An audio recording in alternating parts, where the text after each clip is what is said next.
সালাম সবাই। আজকে আমরা দেখবো জাভাতে কিভাবে ফর লুপ কাজ করে। সো ফর লুপ মোস্টলি আমরা যে কারণে ইউজ করি ইন রিয়েল লাইফে সেটা হচ্ছে যে মনে করেন যে আমাদের কোনো এক্সেল ডকুমেন্ট আছে অথবা নোটপ্যাড ডকুমেন্ট আছে। সো ওই ডকুমেন্টে 20 বা 25 লাইন কিছু লেখা রয়েছে, ওই লেখাগুলো রিড করার ক্ষেত্রে অথবা এক্সেলের ওই ডেটাগুলো রিড করার ক্ষেত্রে এবং আমাদের স্ক্রিপ্টে ইউটিলাইজ করার জন্য আমরা মোস্ট লাইকলি ফর লুপগুলো ইউজ করি, বা এর মধ্যে ফর লুপ অন্যতম। সো ফর লুপ লেখার জন্য যাওয়াতে আমাদের ডেফিনেটলি ক্লাস লাগবে। ক্লাসের মধ্যে মেইন মেথড থাকবে যেখানে আমরা এক্সিকিউট করব আমাদের কোডটা। So let's go to write the for loop. So for loop লেখার জন্য ফার্স্ট আমরা লিখবো ফর, আমাদের প্যারেন্থেসিস লাগবে এবং কার্লি ব্রেসেস। সো ফর লুপের প্যারেন্থেসিসের মধ্যে তিনটা প্যারামিটার লাগবে। ফার্স্ট অফ অল হচ্ছে যে আমরা নিউমেরিক্যাল ভ্যালু নাম্বার বসাবো আমরা। সো শুরু কোথেকে করব এবং আমাদের এন্ডিং পয়েন্ট এবং কিভাবে ইনক্রিমেন্ট বা ডিক্রিমেন্ট করব। সো ফার্স্ট প্যারামিটার হচ্ছে আমাদের স্টার্টিং। সো এটা স্টার্টিং এর জন্য আমাদের একটা ভেরিয়েবল ইনিশিয়ালাইজ করতে হবে। সো ভেরিয়েবল আমরা দিতে পারি ইন্টিজার, আমি দিলাম n equal to 0 semicolon. So এই হচ্ছে আমাদের স্টার্টিং পয়েন্ট, যে আমরা শূন্য থেকে শুরু করব এবং আমাদের এন্ডিং পয়েন্ট আমরা দিব 0 to 5। সো আমাদের এন্ডিং পয়েন্ট হচ্ছে 5। সো আমরা যেহেতু শুরু করতেছি 0 থেকে, n এর ভ্যালু 0, এবং আমরা দেখব যে n কোনোভাবেই যাতে গ্রেটার দেন 6 না হয়। সো n যখন যদি 6 না হয় দ্যাট মিনস 0 থেকে 5 হবে। এবং শেষ হচ্ছে আমরা কিভাবে ইনক্রিমেন্ট করবো না ডিক্রিমেন্ট করবো। অবশ্যই যদি আমরা 0 থেকে 5 পর্যন্ত প্রিন্ট করতে চাই তাহলে অবশ্যই আমাদের এক যোগ করতে হবে এভরি সিঙ্গল টাইম। সো এই ক্ষেত্রে আমরা n প্লাস প্লাস বসাবো। আমার ফর লুপের কন্ডিশন দেওয়া শেষ। সো এই হচ্ছে আমাদের স্টার্টিং, আমরা 0 থেকে শুরু করতেছি।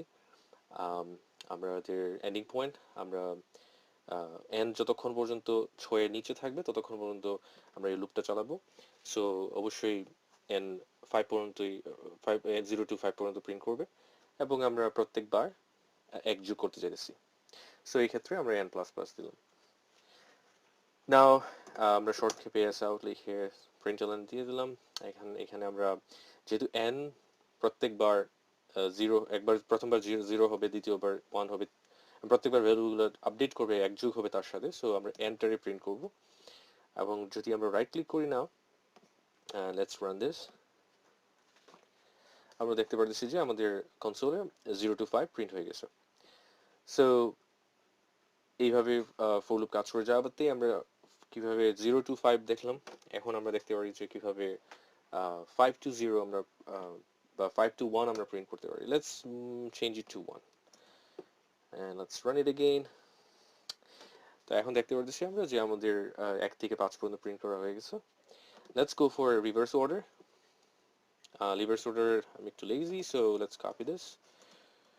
অলরাইট, সো এই হচ্ছে আমাদের রিভার্স অর্ডারের ফর লুপ, বাট আমরা এখনো শেষ করিনি এটা লেখা। সো রিভার্স অর্ডার আমরা জানি যে প্রথমটা হচ্ছে স্টার্টিং, সেকেন্ডটা হচ্ছে এন্ডিং, এন্ড পরে ইনক্রিমেন্ট বা ডিক্রিমেন্ট।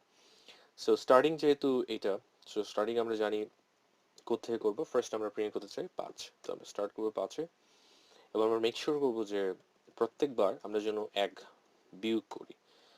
সো দুইবার যদি মাইনাস সিম্বলটা দিই তাহলে প্রত্যেকবার সে এক এক করে বিয়োগ করবে। তো 5, তারপর 4, তারপর 3, তারপর 2, এরপরে 1। সো এন এর ভ্যালুটা আপডেট হবে প্রত্যেকবার। সো আমরা মেক শিওর করতে চাইতেছি এন যেন সবসময় 0-র উপরে থাকে। সো যতক্ষণ পর্যন্ত এন 0-র উপরে থাকবে, which is 1 to 5, ততক্ষণ পর্যন্ত এই ফর লুপ প্রিন্ট হবে। So let's print it out. So আমরা দেখতে পাচ্ছি যে 5 থেকে 1 পর্যন্ত প্রিন্ট হয়ে গেছে। Let's discuss about little more logic about for loop. So এই ফর লুপের যেভাবে কাজ করে সেটা হচ্ছে যে আমাদের এই 3টা আর্গুমেন্ট দেওয়াই লাগবে। ফার্স্ট হচ্ছে আমরা শুরু থেকে করতেছি, আমাদের শেষ কতটুকু পর্যন্ত রান করবো আমরা, এবং যদি আমরা এই শেষটা না দিই তাইলে ফোর লুপটা রান করতেই থাকবে অনবরত, মানে ইনফিনিট যেটাকে বলে, যেটা কোনো থামবে না, শুধু রানই করতে থাকবে।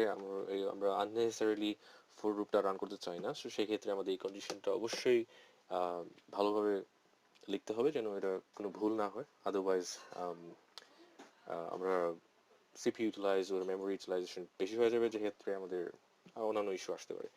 ওয়েল, থার্ড হচ্ছে আমরা কিভাবে ইনক্রিমেন্ট বা ডিক্রিমেন্ট করবো। সো আমরা যেহেতু বিগিনার পর্যায়ে আছি, সেই ক্ষেত্রে আমি জাস্ট শুধু n প্লাস প্লাসে গেলাম। তার মানে হচ্ছে প্রত্যেকবার এক যোগ করবে। সো প্রথমবার কি হয় for loop, let's go for debug mode, let me put a breakpoint, java application. Alright, so first দেখতে পারতেছি আমরা যে প্রথমবার যখন ফর লুপটা রান হইতেছে তখন সে আসছে এই 9 নম্বর লাইনে, যেহেতু আমি ব্রেক পয়েন্ট ইউজ করছি সো থেমে গেছে এখানে। এখন যখনই আমি let's go for step into step over.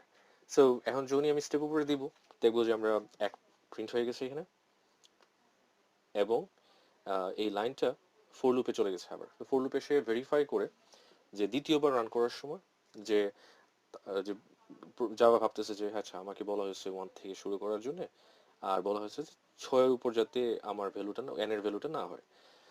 So যখন প্রথমবার সে 1 প্রিন্ট করলো, তারপরে তার এক যুগ হলো তার সাথে, তখন দ্বিতীয়বার যখন সে যাবে তখন দেখলো যে n এর ভ্যালু হচ্ছে 2, সো 2 তো অবশ্যই 6 এর নিচে। সো এই কন্ডিশনটা যতক্ষণ পর্যন্ত ট্রু হবে আমার ইফ ব্লকের যে কোডটা এক্সিকিউট হবে। যদি এই কন্ডিশনটা আমরা এই শর্তটা যদি কখনো ফলস হয়, তখন আর সে ফোর লুপের ভিতরে আর কোনো কিছুই দেখবে না, সে এটা এক্সিকিউট করবে না, কমপ্লিট হয়ে যাবে, এটা ফোর লুপ এক্সিকিউশন কমপ্লিট হয়ে যাবে। So let's move for next round, step into. So আমি আবার দেখতে পাচ্ছি এখানে এসে কোড স্টপ হয়ে গেছে। এখন যদি আমি স্টেপ উপরে দেই, দেখতে পাচ্ছি 2 প্রিন্ট হয়েছে। বারবার দেখতে পারতেছি আমরা যে n এর ভ্যালুটা আপডেট হইতেছে, এবং make sure n second time আবার মেক শিওর করতেছে যে n গ্রেটার দেন 6 কিনা। তো অবশ্যই n গ্রেটার দেন স্মলার দেন 6 কিনা, মাই ব্যাড। তো অবশ্যই এটা ট্রু, সেই কারণে আমরা দেখতে পাচ্ছি এটা প্রিন্ট হয়ে যাচ্ছে, right? So let's move to step into again step over. তো এইভাবে আমি করতে থাকি 5 পর্যন্ত।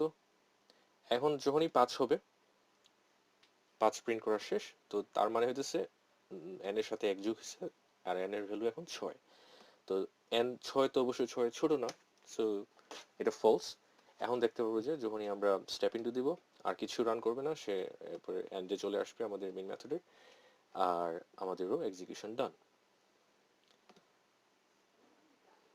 Sorry, right, let's get back to that. So আমাদের এক্সিকিউশন ডান। এইভাবে ফর লুপ কাজ করে যাওয়াতে, সো আই বিলিভ ইটস অনেক অনেক কিছুটা ক্লিয়ার হয়েছে আপনাদের ফর লুপ বোঝা, এবং প্রত্যেকটা প্রোগ্রামিং ল্যাঙ্গুয়েজে ফর লুপ রয়েছে। সো আমরা যদি জাভার ফর লুপটা বুঝতে পারি, তাহলে অন্যান্য প্রোগ্রামিং ল্যাঙ্গুয়েজের ফর লুপটা বোঝাই সহজ হবে। এবং ফর লুপ এইখানে শুধু একটা বেসিক স্যাম্পল দেওয়া হয়েছে, বা ফর লুপের দিয়ে অনেক কাজ করা যায়। মোস্টলি আমি যেটা প্রথমেই বলছিলাম যে যে কোনো ফাইল রিডিং এর ক্ষেত্রে, অথবা যে কোনো লিস্ট বা অ্যারে, যে জিনিসগুলো আমরা ইন ফিউচারে টিউটোরিয়াল দিব, যেখানে আমরা বা ভিডিও ছাড়বো যেখানে আমরা ওইগুলো এক্সপ্লেন করবো। So stay tuned, thank you so much, please share, subscribe, and like the video. Take care everyone.